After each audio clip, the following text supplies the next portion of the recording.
되었습니다. 아멘. 반갑습니다. 귀하고 복된 수요 예배에 오신 우리 사랑하는 성도님들을 진심으로 환영합니다. 또한 이사야서 성경 공부 7번째 시간에 오신 우리 사랑하는 성도님들도 진심으로 환영합니다. 이제 오늘 우리가 함께 나눌 하나님 말씀 보도록 하겠습니다.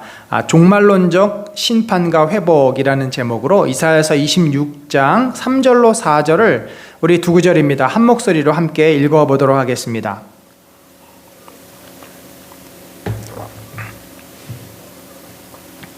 우리 같이 읽습니다. 시작. 주께서 심지가 견고한 자를 평강하도록 지키시리니 이는 그가 주를 신뢰함이니이다.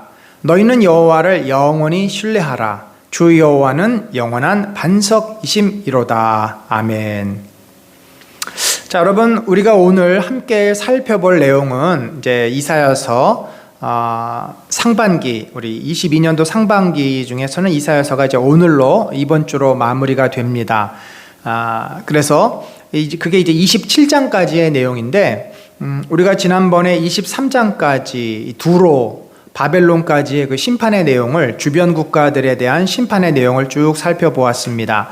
그리고 이제 요 24장에서 27장은 어떻게 보면은 이 앞의 내용의 큰 흐름이 뭡니까? 유다 민족의 죄, 이스라엘의 죄에 대한 이사야의 선포와 그들의 받게 될 하나님의 심판, 그리고 그들이 다시금 회복될 것에 대한 짤막짤막한 어떤 메시지들이 주였습니다. 그리고 이제 우리가 2주간에 또 부활주일까지 사이에 꼈으니까 지난 3주간 살펴본 것은 이 이사야서 후반부, 그러니까 전반부의 뒷부분이죠. 그 이스라엘을 주변에 감싸고 있는 수많은 열강들이 지은 죄와 그들이 어떻게 심판을 받을 것인지에 대한 내용까지 우리가 살펴보았습니다.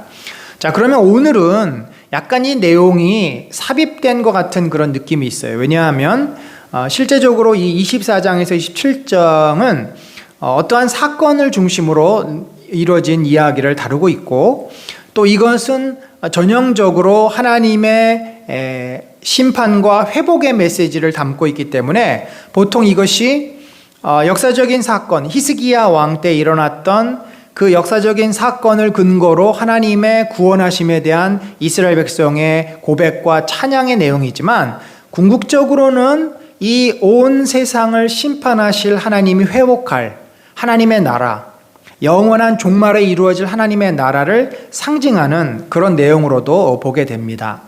그러니까 이 내용 자체는 하나님께서 아수르의 그 이스라엘을 괴롭혔던 아수르의 병영을 무너뜨리고 그 성을 무너뜨리고 그로 인해서 이스라엘 백성이 기뻐하고 하나님을 찬양하는 그런 고백의 내용이지만, 그러나 이것은 궁극적으로 하나님의 구원하심에 대한 회복, 왜냐하면 앞의 내용이 심판 아니었습니까? 죄인들에 대한 심판을 계속 다루고 있어요. 그래서 그 연장선에서 아수르에 대한 심판을 다루지만 초점은 어디 있어요? 우리가 26장 살펴보았듯이 또 27장에 하나님께서 이 온 이스라엘과 온 땅을 구원하실 거에 대한 바로 이사야의 어떤 예언적인, 물론 그 당시의 사건을 근거로 한 고백이긴 하지만 궁극적으로는 먼 미래에 하나님이 회복할 것에 대한 찬양과 감사와 고백의 내용을 담고 있다라고 보면 되겠습니다. 자, 오늘 구조를 보면요. 자, 24장하고 27장이 서로 약간 상반되는 내용을 다룹니다. 24장은 아수르를 심판하시는 하나님, 또 27장은 그 이스라엘을 구원하시는 하나님에 대해서, 그러니까 이 심판과 구원은 상반된 내용이죠. 그런데 사실은 같은 내용입니다. 악인을 심판하시고 의인을 구원하시는 하나님이라는 말이죠. 예수님이 오셔서 뭐라 그랬습니까? 내가 빛을 오되 세상이 어두워서 이 빛을 싫어했다. 빛을 거부했다. 그러니까 독생자를 믿는 자마다 멸망치 않고 구원을 얻었지만 빛을 거부하는 자들에게는 이미 심판이 임했다라고 요한은 그렇게 말을 합니다. 그러니까 구원과 심판은 동시에 오는 것입니다. 누구는 구원받고 누구는 심판받고. 자, 양과 염소의 비유. 그래서 아수르는 심판하지만 이스라엘은 구원하시는 그 하나님에 대해서 자 24장과 27장에 서로 대조적으로 그렇게 이제 그러나 또 결국은 같은 구원에 대한 심판과 구원에 대한 내용을 다루고 있고요. 그러면 그 사이에 25장과 26장은 이제 그 병영을 무너뜨린 사건을 중심으로 해서 그 구원을 이루신 하나님에 대한 찬양, 또 구원을 기다리는 유다 백성의 노래가 신앙 고백과 그들의 찬양이 중심적인 내용을 다루고 있다. 그러니까 24장하고 25장, 물론 26장까지도 그 당시에 사건을 중심으로 쭉 펼쳐지지만 그 내용은 그 당시에 그 있었던 사건, 역사적인 사건의 설명이라면 26장으로 넘어가면서 27장까지는 뒤쪽은 먼 미래에 일어날 구원에 대한 완성까지 염두하면서 발전적으로 내용이 전개됩니다. 그러니까 이게 24, 25가 또 26, 27장에서 반복, 키아즘이니까요. 반복이 되지만 훨씬 그 깊이가 더 넓어지고 깊어진다. 이렇게 이제 이해하시면 되겠습니다. 자, 그러면 우리가 24장을 먼저 보겠는데, 자, 이게 무슨 사건이 있었느냐? 이 당시는 BC 700년경, 약 704년, 5년경이라고 그렇게 학자들이 이야기를 합니다. 여러분, 우리가 성경 자체만 가지고는요, 도무지 성경의 뒤에 있는 배경에 대해서 이해할 수가 없습니다. 어떻게 알겠어요? 성경은 굉장히 함축적인 단어로 어떤 사건과 그 사건에 대한 하나님의 뜻, 인간들의 반응을 기록해 놓은 그런 책이기 때문에 이렇게 생략하는 것도 많고 또 시적으로 표현하는 것도 많고, 그러니까 팩트 자체, 역사적인 어떤 사실들을 자세하게 알 수가 없어요. 자, 그러면 우리가 어디에서 이것을 도움을 받을 수 있을까요? 바로 세계사, 세속사. 세속사는 그 자세하게 그 당시의 팩트들을 기록을 하고 있고, 그것들이 지금 뭐 토판 같은 거, 또는 도자기에 기록된 거, 비석에 남겨 있는 거, 유물 가운데 있는 거, 또는 책과 여러 가지 역사적인 자료에 의해서 그것들이 수집이 되었고, 퍼즐의 조각을 맞추듯이 BC 8세기경에 이스라엘 땅에는 어떤 일이 있었는가? BC 8세기 이 700년대 아수르라는 나라, 아수르가 거대한 제국 아닙니까? 지금 아시리아, 지금은 시리아가 완전히 뭐 국제사회의 골칫덩어리가 되고 난민들이 막 들끓는 그런 곳이 됐는데, 이 고대 근동의 큰 어떤 맹주였던 아시리아의 역사를 학자들이 연구한다는 거죠. 그러면 그들의 역사를 연구하다 보면 AD BC 700년경에 예루살렘을 공격했고 라기스 성을 함락했고, 이 사네립이 또는 사르곤 2세가 이 유다 땅을 유린했던 내용들이 다 나온다는 겁니다. 그들은 그 정복을 하고서 자신의 업적을 기록을 해요. 기념비를 만들어 놓습니다. 그런 것들이 지금 다 있습니다. 그래서 우리가 학자들의 도움을 받아야 합니다. 성경을 제대로 이해하려면 주석도 필요하고요, 어떤 역사책도 필요하고, 그래서 그러한 연구를 통해서 이면 히스기야 당시에 어떤 일이 있었고, 지금 이 이사야서 24장부터 27장의 배경이 무엇인지를 그 학자들의 수고, 노력과 연구의 결과물로 우리들이 이해를 하고, 그 사실을 가지고 24, 5, 6장을 보면은 훨씬 객관적으로 이해가 잘 되겠죠. 당시에 BC 705년경에 이 히스기야 왕은요, 친아수르 정책을 피고 있었습니다. 그러니까 이미 722년경에 북이스라엘이 어떻게 됐어요? 넘어갔습니다. 멸망을 당했어요. 그러니까 그 당시에 이 아수르는 강한 힘을 가지고 있었기 때문에 함부로 아수르에게 대드는 것은 정말 자살행위나 다름이 없는 거죠. 그러면 어떻게 하게 되겠어요? 이 국제 정세라는 것은 흐름을 봐야 되고 또 같이 어떤 따라가야 되는 건데, 이스라엘도 이 아수르의 그 막강한 권력 앞에 몸을 사렸던 겁니다. 그래서 그 나라를 예를 갖추고 조공을 바치고 심기를 건드리지 않는 거죠. 왜냐하면 지금 코앞까지 왔어요. 북이스라엘은 없어졌어요. 그 다음이 이제 어디입니까? 예루살렘이잖아요. 그래서 예루살렘이 침공되기 전까지 그 히스기야 당시에 얼마나 어려움들이 많았어요. 그래서 아수르에게 대적하는 그런 입장이 아니라 아수르를 따라가는 입장을 갖고 있었습니다. 그런데 어떤 문제가 있어서 그랬는지는 모르지만 이 BC 700년 근간에 아마도 잠시간 아수르의 심기를 건드린 일이 있었던 것 같아요. 반란이 일어난 건지 아니면 히스기야가 그런 것인지 어떤 다른 이유인지 모르지만, 그래서 이 아수르가 어떤 일을 했냐면 예루살렘 성 안에다가 자신의 군인들을 주둔할 수 있는 일종의 도시 안에 미니 도시를 만든 것입니다. 그러니까 예루살렘 성 크기가 이 직경이 몇 킬로 정도 되겠어요? 직경 둘레가 한 10킬로 정도가 안 될 겁니다. 이 둘레가 한 2, 3킬로? 커야 한 5킬로인데, 이 안에 일종의 아수르의 그곳에 파견된 행정관들 또 군인들이 머물 수 있는 요새를 만들어 놓은 것입니다. 로마 시대에도 보면은 이 예수님 당시에 이 가이사라라고 하는 요빠 위에 그 지중해 서해안, 이스라엘 서해안이죠. 그 가이사라에 보면은 로마의 총독이 머물던 사저가 있었습니다. 그리고 그곳에는 그 로마인들이 직접 와서 머물 수 있는 시설들이 설치가 되었고, 심지어 거기에 원형 경기장까지 만들어 놓았습니다. 그러니까 일종의 그게 요새화된 거예요. 하나의 마을을 조성해 놓은 것입니다. 그래서 그것에 로마 군인들이 주둔하고, 필요에 따라서 그들이 예루살렘으로 오기도 하고 갈릴리로 가기도 하고, 자, 이러한 것처럼 아수르가 이제 이 고대 근동 이쪽 남방들을 통치하기 위해서 예루살렘 성 안에 자기들이 군인들을 머물게 하는 그 자그마한 미니 도시를 만들어 놓은 것입니다. 자, 그 미니 도시가 결국은 무너지는 것을 전제로 해서 이제 24, 25, 26장, 27장이 전개가 되는데, 아마도 이 BC 700년 요 어간에는 아수르가 어떻게 됐어요? 아수르가 이제 몰락하는 시기입니다.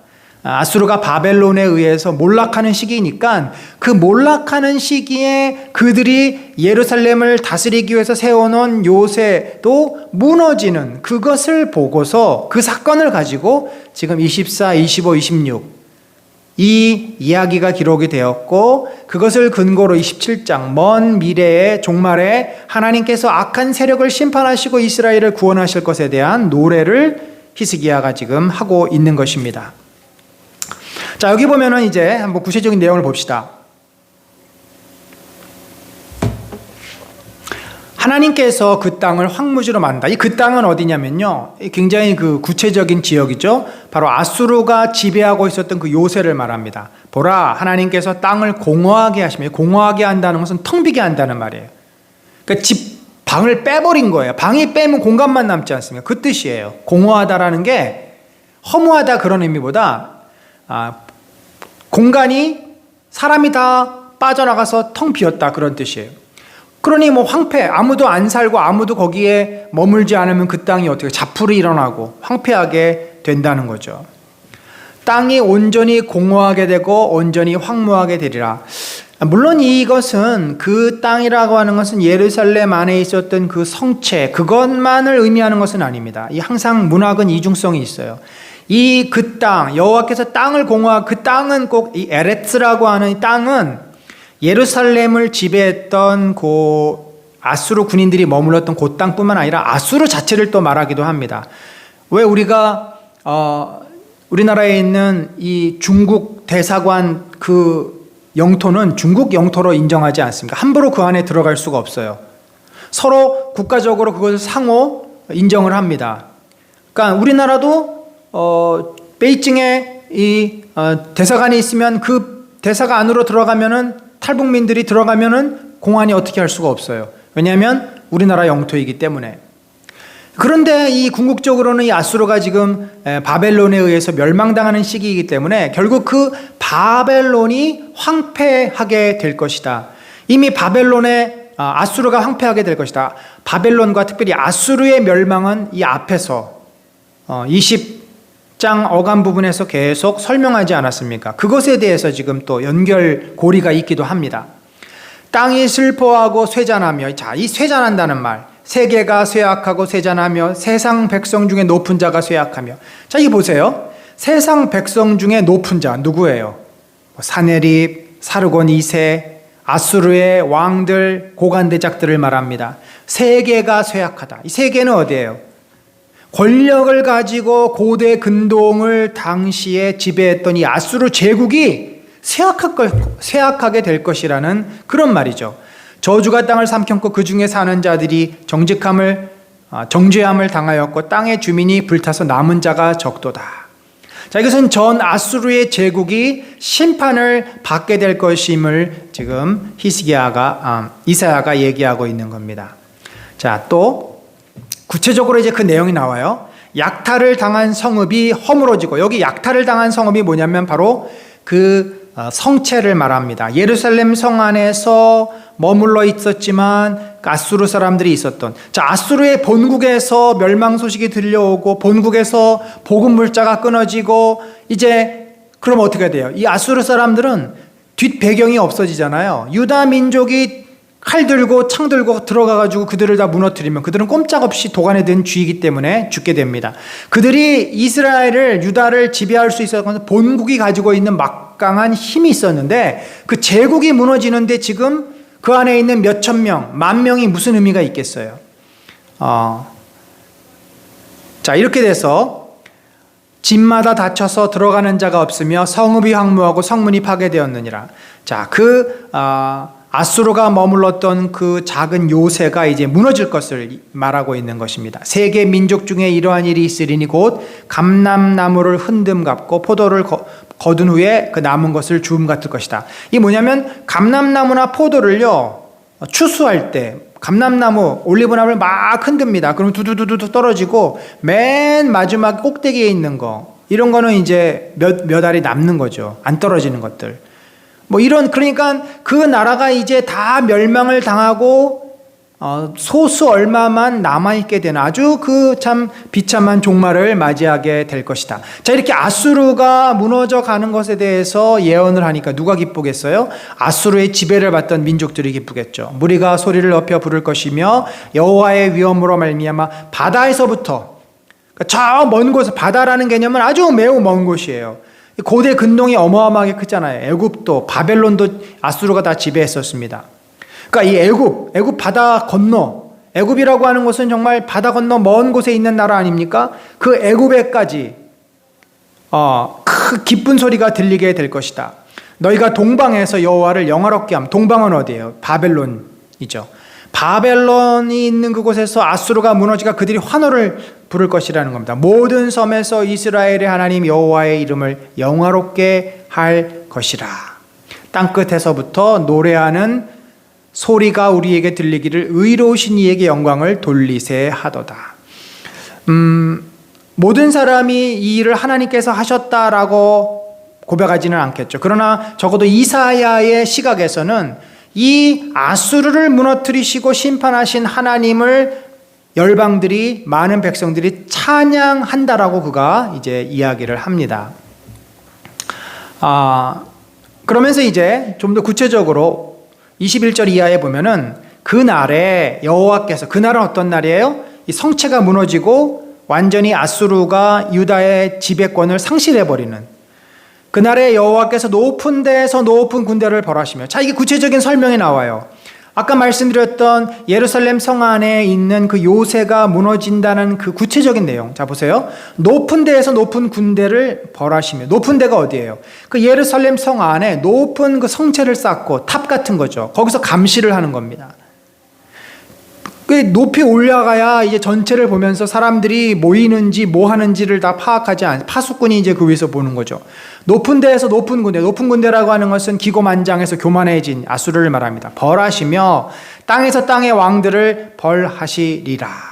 그때 달이 수치를 당하고 해가 부끄러우리니 이는 만군의 여호와께서 시온 산과 예루살렘에서 왕이 되시고 그 장로들 앞에서 영광을 나타내실 것입니다. 여러분, 여호와께서 만왕의 왕 아니십니까? 근데 어떻게 갑자기 또 이때 왕이 되십니까? 그것은 뭐예요? 그 아수르라고 하는 이방 민족이 예루살렘 성에 들어와서 예루살렘 성을 더럽히고 하나님 나라의 그 통치권을 훼손시키지 않았습니까? 그러니까 이 유다는 끝까지 하나님 나라로서 자신들의 그 어떤 영광을 잃어버리지 않기 위해서, 영역을 지키기 위해서 몸부림쳤지만 이미 침범을 받았어요. 그 당시에요, 북이스라엘이 무너지고서 마지막으로 남은 것이 예루살렘입니다. 라기스 주변의 중요한 도시들 다 함락됐습니다. 어떻게 보면 하나님의 은혜가 아니었으면 예루살렘도 함락되는 것은 시간 문제였죠. 그래서 하나님의 그 영광 통치가 무너진 것 같았는데 이제 하나님께서 그 아수르를 완전히 몰아내시고 바벨론에 의해서 무너지게 하심으로 다시 그 시온산, 예루살렘에 있는 시온산에서 하나님의 왕되심이 드러나고 하나님의 나라가 다시 회복되었다라고 이사야가 고백을 하고 있는 것입니다. 여러분, 이것은 일시적인 것이었지만, 왜냐하면 다시금 또 바벨론이 들어와서 예루살렘을 멸망시켰기 때문에. 그러나 역사 속에서 하나님의 나라가 침범을 당하고 무너져 갈 것 같지만 결국은 하나님의 나라가 회복된다라는 매우 귀중한 메시지를 담고 있는 거죠. 자, 그리고 나서 이 하나님께서 그 아수르를 무너뜨리고 이스라엘 백성을 회복시킨 것에 대한 뭐가 있겠어요? 감사와 고백이 있겠죠. 자, 2절에 이렇게 돼 있어요. 외인의 궁성을 성읍이 되지 못하게 하사, 이렇게 돼 있어요. 자, 외인의 궁성이 뭐냐면 아수르가 와서 만들어 놨던 그 요새입니다. 예루살렘 성 구석에 있었던 그 요새, 성읍이 되지 못하게 하사. 그것이 주요한 이 예루살렘 성의 핵심 지역이 되지 못하게 했다. 무너지게 했다는 거죠. 영원히 건설되지 못하게 하셨으므로 주는 포악자의 기세가 성벽을 치는 폭풍과 같을 때에, 자, 포악자의 기세는 누구예요? 아수르가 와서 얼마나 많은 것을 빼앗아 갔습니까? 곡물을 착취해 가고 사람들 잡아가고 수많은 그런 악행들을 저질렀겠죠. 얼마나 이 기세가 강한지, 그들이 와가지고 사람들 잡아 죽이고 말할 수 없는 행포를 부렸기 때문에 그게 폭풍과 같았다 그랬어요. 빈궁한 자의 요새, 그럴 때 하나님께서 가난한 자를 지켜주셨고 환난당한 가난한 자의 요새시며 폭풍 중에 피난처이시며 폭양을 피하는 그늘이 되셨다. 이 폭양은요, 아주 강렬한 태양빛을, 온도 섭씨 50도 이상 올라가는, 그래서 사람이 쓰러져 버려 일사병에 걸리는 그런 고통 가운데서 그늘이 되셨다. 자, 이스라엘 백성은 이러한 사건들을 통해서 이 외적의 침입이라는 것이 얼마나 절망스러운 일입니까? 그 위기 속에서 하나님께서 우리를 지켜주셨고 이들이 영원히 우리를 다스리지 못하게 막아주셨다라고 감사의 고백을 하고 있습니다. 또한 그러면서 그것을 넘어서서 이제 이 땅이 회복될 것에 대한 노래를 그가 부릅니다. 만군의 여호와께서 이 산에서 만민을 위하여 기름진 것과 오래 저장하여 했던 포도주로 연회를 베푸리니. 여러분, 포도주가 오래 저장된다. 평화의 시기가 있어야 오래 저장되는 거 아니겠습니까? 곧 골수가 가득한 기름지건. 그러니까 이게 이제 뼛속에 골수가 가득 차다. 윤택하다. 그런 의미겠죠. 기름진 것과 오래 저장하였던 맑은 포도주로 하실 것이며. 그러니까 포도주가 이제 연수가 오래되면 더 이게 제가 포도주에 대해서는 잘 모르지만 맑은 포도주. 그러니까 더 맛도 깔끔하고 맛도 더 깊이가 있는. 그래서 그것이 기쁨의 상징입니다. 포도주, 만찬, 이건 기쁨의 상징이잖아요. 그래서 하나님께서 아수르의 지배 때문에 우울한 나날들, 절망적인 나날들 속에 있었던 백성에게 다시금 기쁨과 회복의 시간을 허락해 주실 것이다. 또 사망을 영원히 멸하실 것이라. 저들이 와가지고 모든 것을 빼앗아가고 사람을 죽이고 그러지 않았습니까? 그래서 그것이 더 이상 끝나고 눈물을 씻기시며 자기 백성의 수치를 온천하에서 제하시리라. 어떤 수치가 있었어요? 아수르의 포로, 아수르의 이제 식민지, 우리가 일본의 식민지였잖아요. 그것을 벗어나는 게 우리가 더 이상 떳떳한 우리는 대한민국이야. 세계 열강 10위권 안에 들어가. 이 자존심을 회복하는 그 이스라엘 백성의 땅에 떨어진 포로 생활, 압제받던 민족의 서러움을 건져 주실 것이다. 자, 그때 또 이렇게 또 그들이 고백을 합니다. 그날에 말하기를 이는 우리 하나님이시라. 우리가 그를 기다렸으니 그가 우리를 구원하시리로다. 이는 여호와시라. 우리가 그를 기다렸으니 우리는 그 구원을 기뻐하며 즐거워하리라. 내 성벽에 높은 요새를 헐어 땅에 내리시되 진토에 미치게 하시리라. 여러분, 이렇게 유다 백성은 하나님에 대해서 그 고난과 어려움에 있을 때 낙심치 않고 포기치 않고 기도했고, 하나님께서 이 사실은 아수르부터 바벨론에 이르기까지 암울한 시대잖아요. BC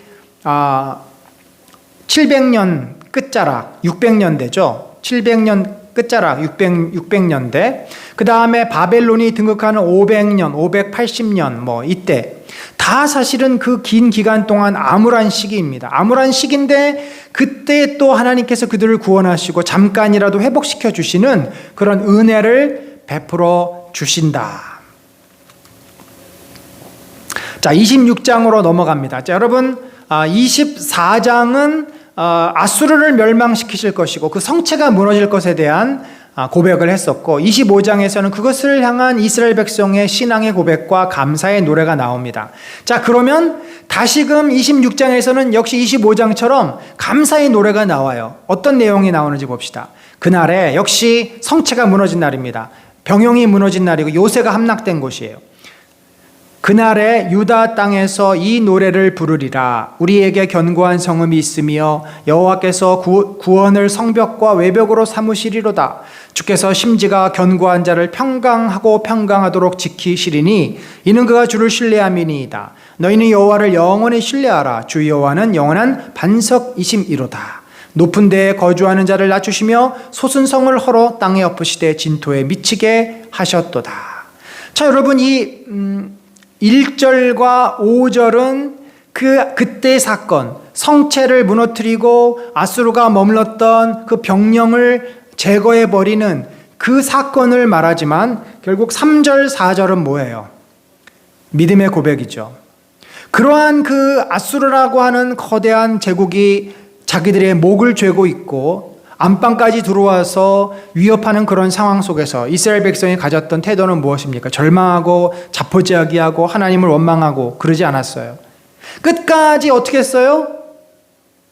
하나님을 향해서 믿음이 흔들리지 않고 주의 구원을 바랬습니다. 그래서 심지가 견고한 자라는 표현이 있어요. 여러분, 굉장히 중요한 단어입니다.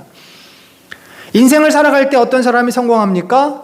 포기하지 않는 사람이 성공하는 법입니다. 왜 많은 사람이 성공하지 못합니까? 라는 질문의 답은 딱 하나예요. 포기했기 때문입니다. 성공하는 사람들의 거의 대부분의 대답은 성공할 때까지 했다는 거죠. 포기가 없다는 말이에요. 한두 번 해가지고 성공하는 사람은 거의 없습니다. 대부분 10번, 몇십 번, 심지어 100번도 넘게. 그런 의미에서 우리가 여호와를 늘 바라보는 그 믿음이야말로 우리 인생의 가장 중요한 믿음이에요. 우리가 지금 코로나를 통과하고 있고 여러 가지 어려움을 겪고 있지만 상황이 내 뜻대로 되지 않았다고, 계속해서 어려움이 파도처럼 연거푸어 다가온다고 포기해버리면 더 이상 우리는 하나님께서 예비해 놓으신 축복과 은혜를 기억할 수가 없습니다. 우리가 끝까지 포기하지 않아야 돼. 언제까지? 주님이 우리를 부르시는 때까지. 우리는 심지가 견고해야 됩니다. 어떤 심지? 여호와를 신뢰하고 주님을 의지하는 심지. 주님 바라보는 믿음.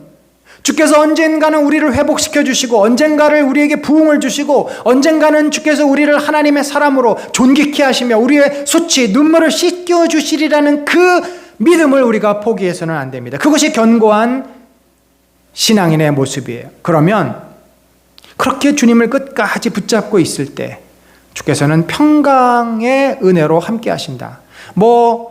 모든 상황이 쉽게 변하지는 않겠죠. 그러나 마음에 일단은 두려움과 원망과 마음에 무너진 그 고통은 더 이상 없습니다. 평강이 그의 마음을 지킵니다. 그리고 어떻게 해요? 분명히 때가 되면 주님께서 그 사람을 회복시켜 주실 것입니다. 4절 역시 너희는 여호와를 영원히 신뢰하라고 합니다. 한 번 신뢰하고 두 번 신뢰하고 10번 신뢰가 아니라 영원히 신뢰하라. 왜냐하면 주 여호와는 영원한 반석이심이로다. 그래서 제가 오늘 본문의 핵심을 3절 4절로 잡은 이유는 제가 이제 결론 부분에 가서 좀 말씀을 드리겠지만 이 믿음이 있는 자가 구원을 경험하는 것이고 이 믿음이 있는 자가 인생을 포기하지 않고 끝까지 주님을 신뢰한 자가 성공, 소위 말해서 회복, 하나님의 일하심을 경험할 수 있기 때문입니다.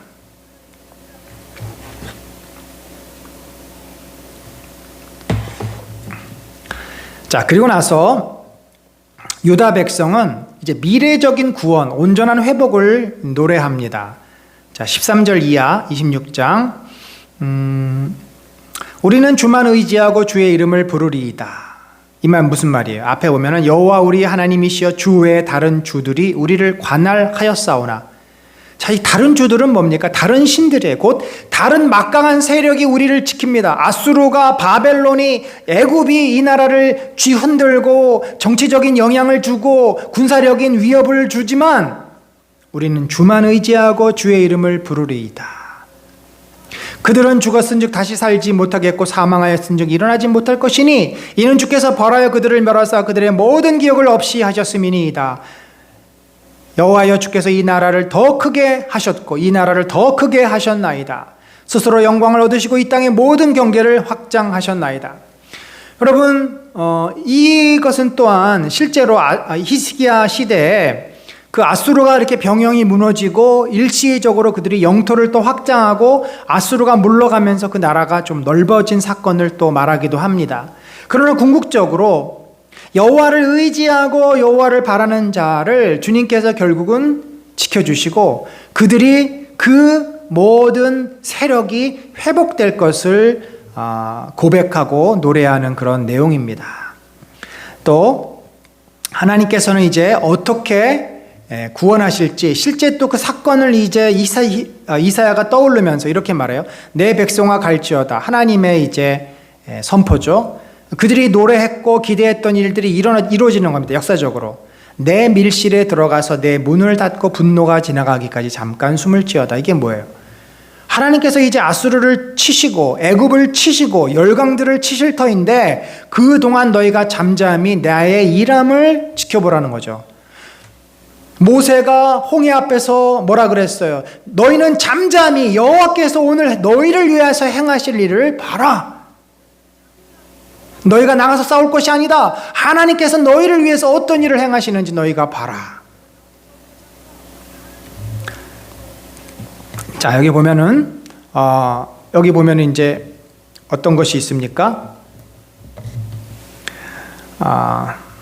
여호와께서 그의 처소에서 나오사 땅의 거민의 죄악을 벌하실 것이라. 심판하시는 거죠. 땅이 그 위에 잦았던 피를 드러내고 그 살해당한 자를 다시는 덮지 아니하리라. 또 그리고 이제 이게 27장 1절로 넘어가는데 이 부분 때문에 많은 학자들이 이것이 종말에 대한 이야기로 연결하기도 합니다. 그날에 여호와께서 그의 견고하고 크고 강한 칼로 날랜 뱀 리워야단 곧 꼬불꼬불한 뱀 리워야단을 벌하시며 바다에 있는 용을 죽이시리라. 물론 이제 이 바다의 용 리워야단을 고대 근동의 말뚝이라든지 여러 신들을 상징하는 그런 상징물로 여기기도 합니다. 그러니까 아수르가 멸망하는 것은 아수르가 믿었던 그 나라의 신이 무너지는 것이고 바벨론이 멸망하는 것은 바벨론이 믿었던 그 신이 무너지는 것입니다. 그렇게 이제 이해하기도 하지만 궁극적으로 이 용 리워야다는 바로 사탄을 의미합니다. 그러니까 그 당시든 지금이든 모든 악한 세력을 뒤에서 컨트롤하고 지배하고 다스리는 그 악한 사단의 세력이 무너질 것이다. 아수르 때만 무너졌습니까? 바벨론 때, 애굽 때, 페르시아, 지금의 이 시대에도 소련이 무너져가지고 러시아가 됐지만 러시아가 또 지금 전쟁을 일으키고 언젠가 또 러시아도 무너질 것입니다. 하나님께서는 지금도 이 세상에서 악을 지배하고 악을 통해서 세상을 얻으려고 하는 악한 자들을 심판하신다라는 그런 메시지도 된다는 것입니다. 자, 결국 이제 그 27장에서 역시 25장, 26장에 나왔던 내용이고 특별히 27장의 내용은 미래적인 의미가 좀 강합니다. 이 24장에서는 포도원이 어떻게 돼요? 추수가 될 것이다. 심판을 받을 것이다 얘기했는데 27장에서는 포도원에 어떤 이야기가 있는지 봅시다. 그날에 너희는 아름다운 포도원을 두고 노래를 부를지어다. 후일에는 야곱의 뿌리가 박히며 이스라엘의 우미 돋고 꽃이 필 것이라. 그들이 그 결실로 지면을 채우리로다. 여러분, 사실 이스라엘 역사를 보면요, BC 700년 이후 600년대 500년대 이렇게 포도원을 두고 야곱의 뿌리가 박히며 이스라엘이 깊게 나라가 견고하게 서고 또 이스라엘의 우미 돋고 꽃이 피고, 이 우미 돋고 꽃이 피고 이렇게 되려면 상당한 시간이 문명이 세워지는 역사가 있어야 되는데, 불행하게도 히스기야 이후로 이스라엘의 역사 속에는 이런 때가 없었습니다. 계속해서 식민지 역할을 하고 포로에서 돌아오긴 했지만 참 보잘것 없었고, 다시 로마의 지배를 받고, 다시 그들이 이제 무슬림들의 지배를 받다가 AD 1947년에 이르러서야 그들이 나라가 세워지지 않습니까? 그러니까 이제 이것은 무엇이냐면, 이 27장쯤으로 넘어 27장 1절을 계기로 해서 이것은 단순한 그 역사적인 이스라엘, 유다 민족이 아니라 바로 하나님의 나라, 하나님 나라의 백성, 교회를 통하여서 이 교회가 온 열방 가운데, 세상 가운데 회복되고 세워질 것을 예언하는, 상징하는 그런 내용이다라고 보시면 되겠습니다. 주께서 백성을 적당하게 견책하사 쫓아내실 때에 동풍 부는 날의 폭풍으로 그들을 옮기셨느니라. 자, 이것도 역사적인 사건이죠. 동풍 부는 날이 뭐예요? 동쪽에서 바람이 불어오는 말이, 동쪽에서 고레스가 이 바람, 고레스의 군사적인 바람이 불어와서 바벨론이 멸망당하고 고레스 칙령으로 이 동쪽 바벨론에서 그들이 다시금 고향으로 돌아올 것이다. 자, 이것을 이제 문학적으로 이렇게 표현한 거죠. 야곱의 불의가 속함을 얻으며 그들의 죄 없이함을 받을 결과는 이로 말미암나니, 일시적으로 그들이 바벨론 포로로 잡혀갔지만 돌아오게 될 것을, 그래서 그들이 회복될 것을 말하기도 합니다. 자, 너희 이스라엘 자손들아, 그날에 여호와께서 창이라는 하수에서부터 애굽 시내까지 과실을 떠는 것 같이 너희를 하나하나 모으시리라. 역시 바벨론 포로에서 돌아오는 내용이죠. 그날에 큰 나팔을 불리니 아수르 땅에서 멸망하는 자들과 애굽 땅에서 쫓겨난 자들이 돌아와서 예루살렘 성산에서 여호와께 예배하리라. 자, 이 그날, 이게 이제 또 종말론적으로도 해석이 될 수 있고요. 1차적으로는 아수르 땅에서 멸망한 자들은 어디냐면 북이스라엘이잖아요. 북이스라엘이 아수르에게 멸망당해서 애굽 땅으로 쫓겨난 자들. 자, 이것은 남유대가 바벨론의 침공을 당할 때 피해가지고 애굽으로 도망친 자들이죠. 그들이 다시금, 그러니까 포로로 잡혀갔던 이스라엘이 돌아옴으로써 산지자 사방에 흩어졌던 유다 민족이 다시 예루살렘으로 모일 것이다. 제2성전, 학계 스가랴가 세웠던 제2성전에서 그들이 예배드릴 것이다. 역사적으로 이 사건이 일어납니다만, 궁극적으로는 바로 예루살렘 교회, 신약의 교회가 예수 그리스도를 중심으로 모여들 것임을 말하는 그런 내용입니다. 자, 여러분, 우리가 오늘 이제 이스라엘이 아수르에 의해서 지배를 받고 있는 시기, 배경이 그거라 그러지 않았어요? 히스기야 때. 그러나 우리가 히스기야 왕을 잘 알잖아요. 히스기야는 어떤 사람이었어요? 하나님을 진심으로 경외했던 자입니다. 그가 유월절을 일으켰고, 유월절은 그 이전에도 그 이후에도 그보다 더 제대로 지킨 왕이 없다 할 만큼 정말 여호와의 구원하심을, 또 그가 사내립이 쳐들어왔을 때 그 편지지를 놓고 성전에 가서 눈물을 흘리며 죄를 뒤집어쓰고 하나님께 간구하던, 그래서 구원의 역사를 경험하던 왕입니다. 참 그런 때에 그러나 여전히 환경은 어때요? 아수르가, 또 밑에는 애굽이, 또 주변에 많은 열광들이 이스라엘을 둘러싸고 있고 이스라엘의 힘이 굉장히 약화되어 있을 때예요. 그러니까 어떻게 보면 아무런 소망이 없는 상황입니다. 그렇지만 그 상황에서 오늘 본문 우리에게 주신 말씀은 뭐예요? 심지가 굳은 자들, 끝까지 포기하지 않고, 아무리 상황이 암울하고 어둡고 힘들어도 포기하지 않고 주님을 향해서 주님의 구원하심, 주님의 회복하심을 기대하고 소망하는 자들에게 하나님 어떻게 하신다고요? 역사하신다는 것이지요. 물론 그 역사가 일시적일 수 있어요. 히스기야를 구원했지만 히스기야의 또 아들에 가서는 또 다른 어려움들이 생기고 므낫세 그 이후에 또 결국은 유다가 망합니다만, 그러나 하나님께서 적어도 포기하지 않고 하나님의 구원하심을 영원히 하나님을 신뢰하는 자, 왜냐하면 하나님은 영원한 반석의 하나님이시기 때문에 그런 자들을 하나님께서는 어떻게 하신다? 결국은 구원하신다. 여러분, 우리가 제가 요즘 많이 깨닫는 것은 그겁니다.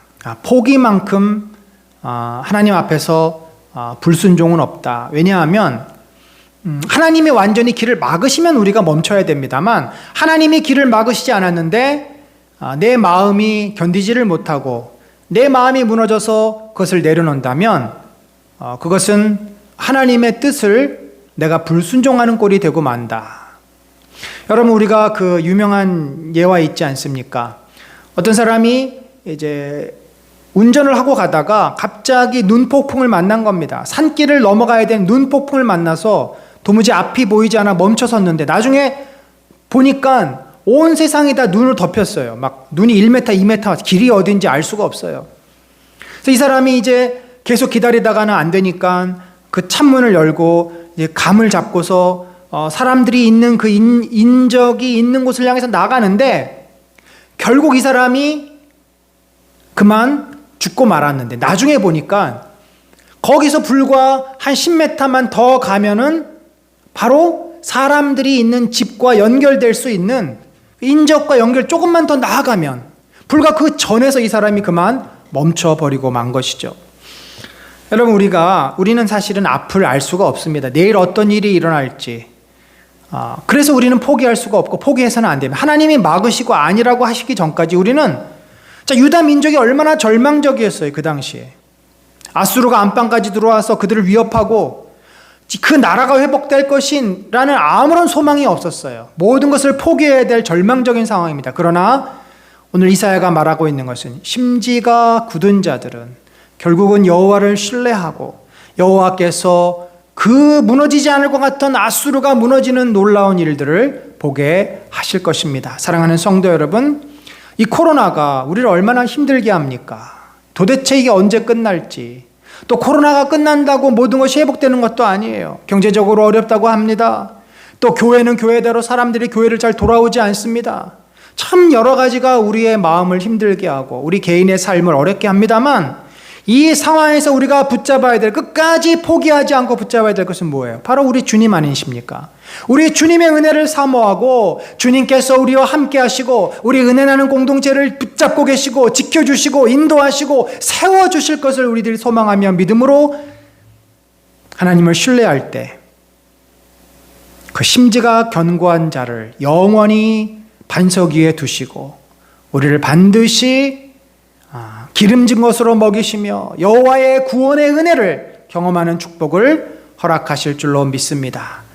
그런 놀랍고 크신 축복과 은혜를 우리 마음에 품고 인내하며 모든 상황을 견디시는 우리 사랑하는 성도들 되시기를 간절히 축원합니다. 우리 같이 기도합니다. 하나님, 참 저희는 연약합니다. 눈앞에 있는 것 때문에 마음이 기쁘기도 하고 또 슬프기도 합니다. 우리 주변에 있는 수많은 어두움과 죄악의 세력 앞에 우린 너무나 작습니다. 사단의 세력이 얼마나 큰지요. 세상의 악이 얼마나 큰지요. 우리는 그 앞에 너무나 작습니다. 주님, 그러나 우리는 작지만 우리를 붙잡고 계신 하나님은 만왕의 왕이시지 않습니까?